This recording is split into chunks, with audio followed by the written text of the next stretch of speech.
The courtroom was suffocating that day, the air heavy with anticipation and whispers bouncing off the walls like a volley of secrets. I stood at the defense table, my heart pounding like a war drum, when my gaze collided with hers across the sea of faces. My wife, sitting in the gallery, her eyes wide with a mixture of disbelief and betrayal. Her presence was unexpected, her attendance a cruel twist of fate, but it was the recognition in her eyes that made the blood freeze in my veins. She knew. She knew who I was defending, her secret lover, the man whose case had become my professional burden and personal nightmare.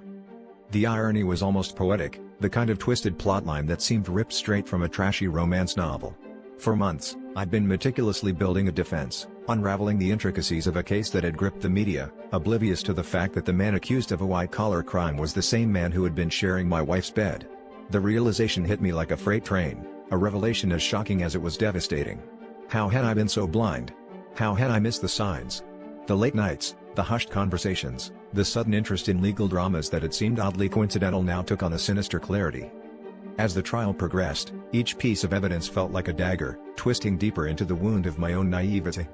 My client, smug and unrepentant, would occasionally glance behind him, his eyes seeking her out, a silent communication passing between them that made my stomach churn.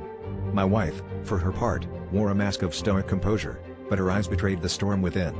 I found myself trapped in a grotesque performance, forced to play the role of the unwitting cuckold, while the courtroom buzzed with tension, the audience unaware of the personal hell unfolding before them.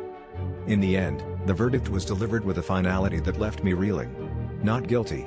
The room erupted into chaos, but I stood frozen, the weight of my own failure pressing down on me. My wife left without a word, her silence a testament to the shattered trust between us. I had won the case, but at what cost? As I packed my briefcase, the realization dawned on me that the true trial had been the one I fought internally, wrestling with betrayal and heartbreak. The courtroom had been my battleground, but the war was far from over.